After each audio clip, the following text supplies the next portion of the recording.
الله أكبر الله أكبر أشهد أن لا إله إلا الله.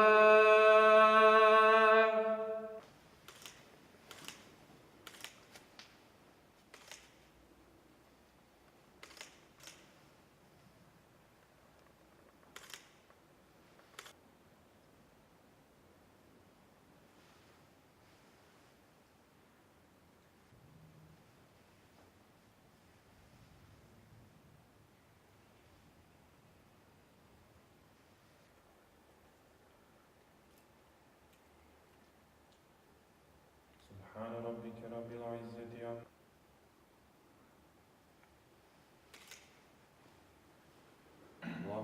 عما Poslije medrese sam, pošto mi se ukazala prilika da profesionalno, da tako kažem, igram fudbal, što sam i nastavio. Igrao po tim nekim par klubova naše premijer lige u Bosni i Hercegovini. Pa jedno kratko vrijeme sam bio u Čeliku, najduži dio sam bio nekih 6 godina u Žepču, gdje smo bili i premijer liga, jedan kraći period i prva liga federacije, tako dalje. Bio sam u Gradačcu dole u Zvijezdi dok su bili premijer liga i tako dalje. Već pred kraj, da kažemo, obzirom da je fudbalska karijera relativno kratka, ja sam se već ponudio i počeo honorarno na neki način da radim u Zenici i igrao sam u Visokom, Bosna Visočko prva liga federacije. Kada sam dobio ozbiljni angažman u Zenici, tada sam i prestao da igram. Sada kada sam došao ovdje u Foču, nakon par mjeseci se onako pročulo da sam nekada igrao tako dalje, pa tako upoznavajući tu ljude, stičujući prijatelji i tako dalje, onda su na njihov nagovor da ponovo pođem da igram tu u Svitjesti, da bi to bilo nešto zanimljivo. Onda sam prvo naravno obavio razgovor sa svojim kolegama i mamama, sa svojim pretpostavljenim koji su mi dali, da kažem, zeleno svjetlo da to mogu da uradim, da će to biti jedna lijepa priča. Tada sam se ja priključio da treniram. Onda smo u tom zimskom roku kada može da se izvrši registracija igrača i tako dalje, tada to završili. Evo proljeće, alhamdulillah, jedno lijepo, pozitivno iza nas.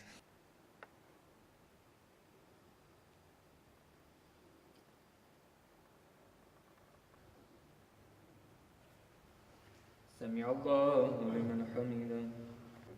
Allahu akbar.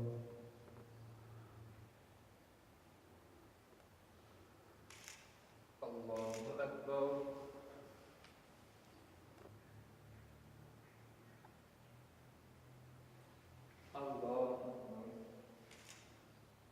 Naravno, zaista postoji jedna doza respekta, poštovanja kada je u pitanju taj vjerski posao, vjerski poziv kao vjerskog službenika, kao imama, ali pored toga mi se zaista kao saigrači i kolege družimo, i lijepo se družimo, mogu kazati, kako na terenu, kako na treningu, tako isto i mimo.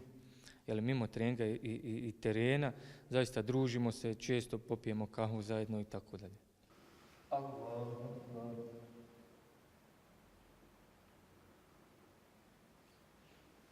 Allahu akbar. Allahu akbar. Sami Allahu liman hamida. Assalamu alaikum wa rahmatullah. Assalamu alaikum wa rahmatullah. Tu imamo razne segmente ili razne oblasti.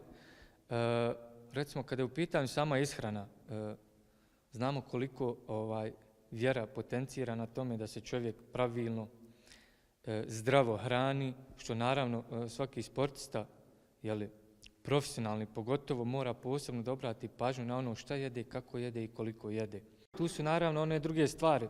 Recimo, znamo koliko nas vjera uči strpljenju, saburu u životu. A to je ono što svakom sportisti zaista mnogo treba, jer ništa ne dolazi preko noći. Koliko god se trudilo, radilo i treniralo, nekada je potreban jedan duži vremenski period da to dođe do izražaja. Ne treba očekivati da to dođe za kratko vrijeme. Dakle, treba biti strpljiv. Znamo koliko vjera potencira to da čovjek bude ustrajan u životu. Znamo da je Allahu dželešanu najdraže ono djelo na kojem je čovjek ustrajan, pa makar bilo i malo djelo, ali da je ustrajan na njemu. Dakle, ustrajnost je ono što također svakom sportisti puno pomaže.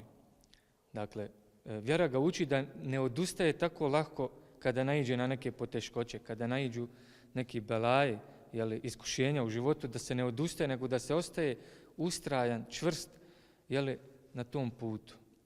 Tek onda dolazi do rezultata. لا حول ولا قوة إلا بالله العلي العظيم أعوذ بالله من الشيطان الرجيم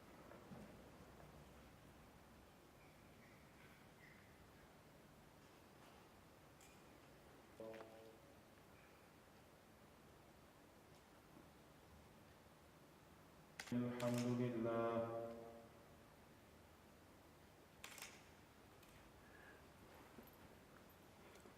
Znamo da jedne prilike poslanik alejhi selam rekao: najbolji među vama je onaj koji najviše koristi zajednici. Tako da je, mi, čovjek je kao ljudsko biće stvoren da funkcioniše u zajednici. Teško da može nešto sam postići. Da sve svoje individualne kvalitete ne da podredi, nego stavi na usluzi zajednici, da bi zajednica od toga imala korist. A to je ono što opet ovamo u fudbalu imamo, bez zdravog kolektiva, zdrave ekipe i tima, teško da se može postići rezultat. Teško da svaki igrač sam kao pojedinac, individualac može. Nekada može nešto, ali ne uvijek. To su rijetki slučajevi. Rijetke utakmice kada može individualac sam. U većini slučajeva je to da zdrav kolektiv donosi rezultat. Dakle, svaki onaj individualac, igrač, sve svoje fudbalske individualne kvalitete treba da stavi na usluzi ekipi, timu, da bi se došlo do željenog rezultata. Tek onda kada se postigne taj rezultat, on kao pojedinac može doći do izražaja.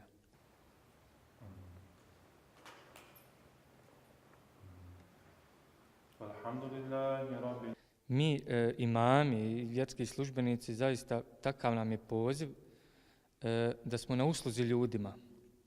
A da bi bili što bolje na usluzi, da bi pružili ljudima što bolju uslugu, moramo da budemo među ljudima.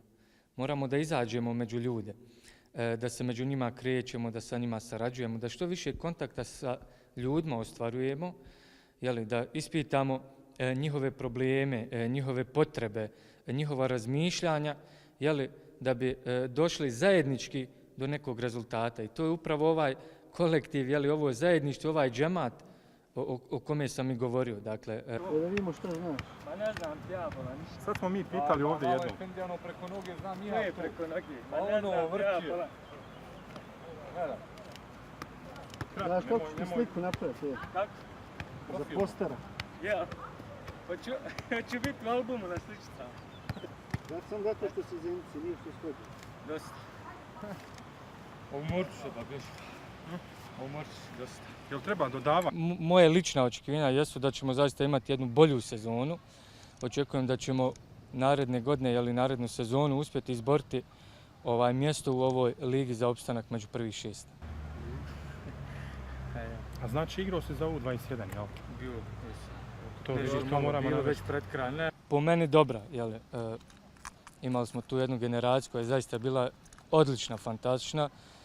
Naravno, život je takav, sve što je lijepo i tome dođe i kraj, pa su tako i te karijere završile. Hvala im na svemu što su uradili za našu reprezentaciju i za nas. Bili su odlični, ali eto, ne sumnjam da će doći isto tako mlađi koji će biti jednako dobri kao i oni, pa da nas i oni, ako Bog da, odvedu na neko od sljedećih svjetskih prvenstava. Baš bilo igraš stopera.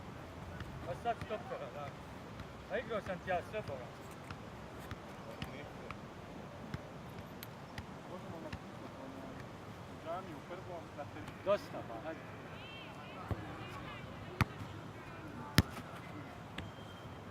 Pa, naravno, Kolešinac je na prvom mjestu.